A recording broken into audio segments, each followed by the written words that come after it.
Good morning, spiritual companions. We are reading the Gospel of Sri Ramakrishna.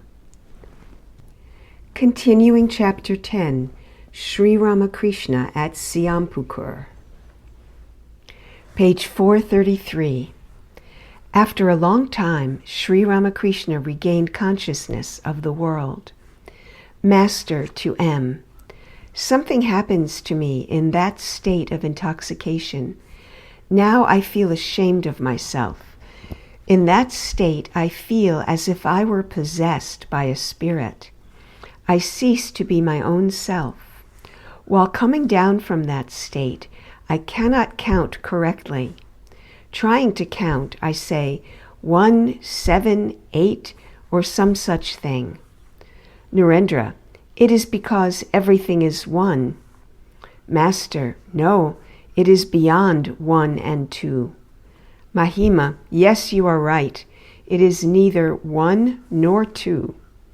Master, there reason withers away. God cannot be realized through scholarship. He is beyond the scriptures, the Vedas, Puranas, and Tantras. The conversation was thus going on when Dr. Sakar came into the room and took a seat. He said to the master, I woke up at 3 this morning, greatly worried that you might catch cold. Oh, I thought many other things about you. Master, I have been coughing, and my throat is sore. In the small hours of the morning, my mouth was filled with water. My whole body is aching.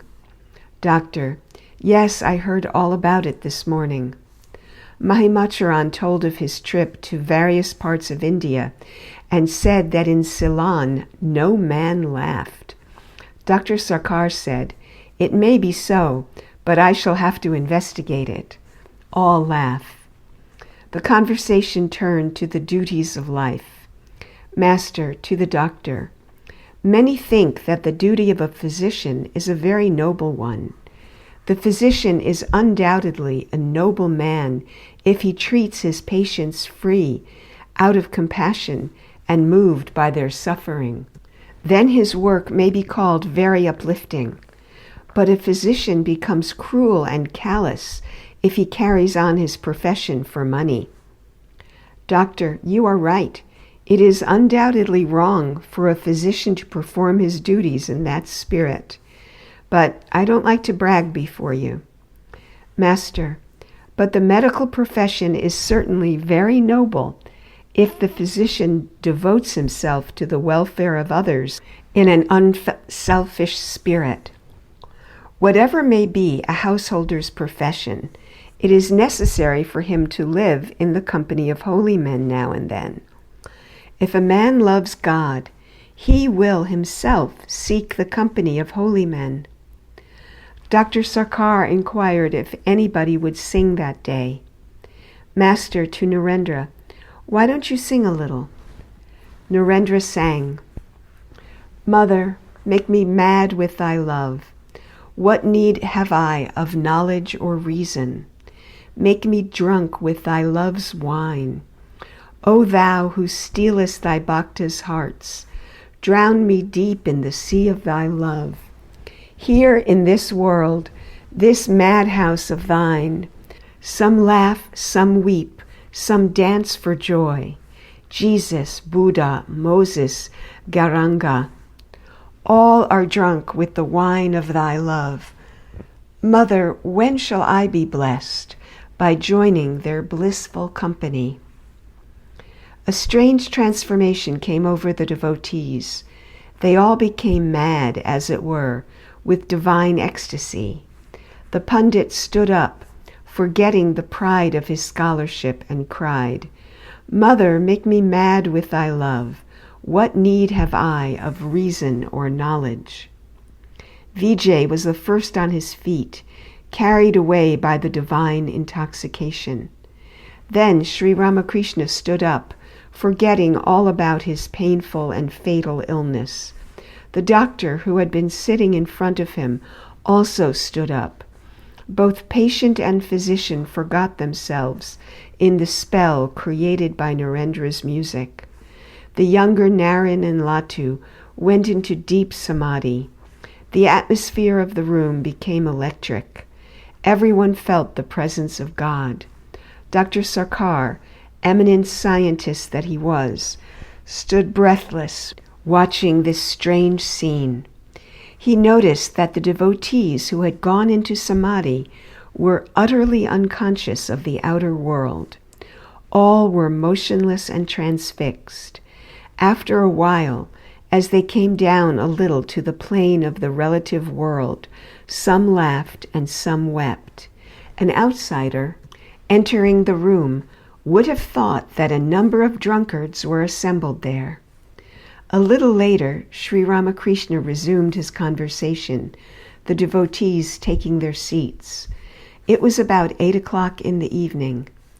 Master, you have just noticed the effect of divine ecstasy. What does your science say about that? Do you think it is a mere hoax? Doctor, to the Master, I must say that this is all natural. When so many people have experienced it, it cannot be a hoax. To Narendra, when you sang the lines, Mother, make me mad with thy love, what need have I of knowledge or reason? I could hardly control myself. I was about to jump to my feet. With great difficulty, I suppressed myself. I said to myself, no, I must not display my feelings. Master, with a smile to the doctor, you are unshakable and motionless, like Mount Sumeru. You are a very deep soul. If an elephant enters a small pool, there is a splashing of water on all sides. But this does not happen when it plunges into a big lake. Hardly anyone notices it. Doctor, nobody can beat you in talk. Laughter. The conversation turned to other things. Sri Ramakrishna described to the doctor his ecstasies at Dakshineswar. He also told him how to control anger, lust, and other passions. Doctor, I have heard the story that you were once lying on the ground, unconscious in samadhi, when a wicked man kicked you with his boots. Master, you must have heard it from M. The man was Chandra Haldar, a priest of the Kali temple at Kalighat. He often came to Mathur Babu's house. One day I was lying on the ground in an ecstatic mood. The room was dark. Chandra Haldar thought I was feigning that state in order to win Mathur's favor. He entered the room and kicked me several times with his boots. It left black marks on my body. Everybody wanted to tell Mathur Babu about it, but I forbade them. Doctor, this is also due to God's will. Thus you have taught people how to control anger and practice forgiveness. In the meantime, Vijay had become engaged in the conversation with the other devotees. Vijay, I feel as if someone were always moving with me. He shows me what is happening, even at a distance. Narendra, like a guardian angel. Vijay, I have seen him, meaning the Master, in Dhaka. I even touched his body. Master, with a smile, it must have been someone else. Narendra, I too have seen him many a time. To Vijay, how can I say I do not believe your words? Tuesday, October 27th, 1885.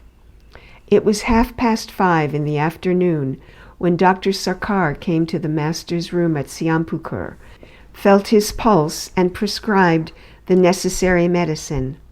Many devotees were present, including Narendra, Girish, Dr. Dukhari, the younger Naren, Rakal, M, Sarat, and Shyam Basu. Dr. Sarkar talked a little about the Master's illness and watched him take the first dose of medicine. Then Sri Ramakrishna began to talk to Shyam Basu. Dr. Sarkar started to leave, saying, "Now that you are talking to Shyam Basu, I shall say goodbye to you." the master and a devotee asked the doctor if he would like to hear some songs. Dr. Sarkar to the master, I should like it very much, but music makes you frisk about like a kid and cut all sorts of capers. You must suppress your emotion. Dr. Sarkar took his seat once more, and Narendra began to sing in his sweet voice, to the accompaniment of the tanpura and mridanga. In dense darkness, O Mother, thy formless beauty sparkles, and therefore yogis meditate in a dark mountain cave. In the lap of boundless dark, upborne on Mahanirvana's waves, peace flows serene and inexhaustible. Taking the form of the void, enwrapped in the robe of darkness, who art thou, Mother, seated alone in the shrine of samadhi? From the lotus of thy fear-scattering feet flash thy love's lightnings. Thy spirit face shines forth with laughter terrible and loud. Dr. Sarkar said to M, this song is dangerous for him. Sri Ramakrishna asked what the doctor had said. M replied, the doctor is afraid that this song may throw your mind into samadhi.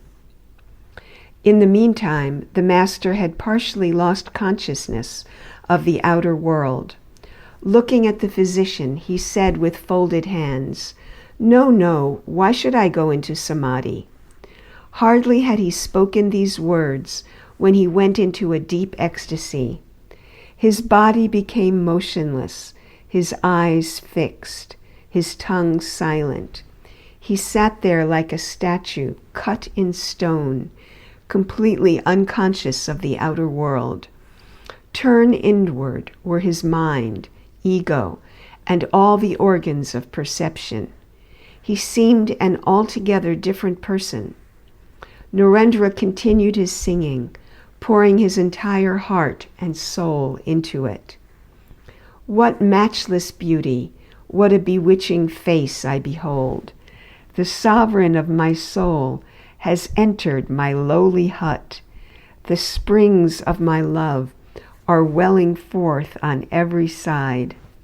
Tell me, my beloved, O thou, the Lord of my heart, what treasure shall I lay before thy lotus feet? Take thou my life, my soul, what more can I offer thee? Take everything that is mine. Deign to accept my all. In the midst of the singing, Sri Ramakrishna had regained consciousness of the outer world. When Narendra finished the song, the master continued his conversation, keeping them all under a spell. The devotees looked at his face in wonder. It did not show the slightest trace of the agonizing pain of his illness. It shone with heavenly joy. Addressing the doctor, the master said, give up this false modesty. Why should you feel shy about singing God's name? The proverb says very truly, one cannot realize God if one is a victim of shame, hatred, or fear. Give up such foolish notions as, I am a great man. Shall I dance chanting the name of God? What will other great men think of me on hearing of this? They may say that the doctor, poor fellow, has been dancing, chanting Hari's name, and thus pity me. Give up all these foolish notions. Doctor, I never bother about what people say. I don't care a straw about their opinions. Master, yes, I know of your strong feeling about that. All laugh. Go beyond knowledge and ignorance. Only then can you realize God. To know many things is ignorance. Pride of scholarship is also ignorance. The unwavering conviction that God alone dwells in all beings is jnana, knowledge. To know him intimately is vijnana. a richer knowledge. God is beyond both knowledge and ignorance. End of today's reading.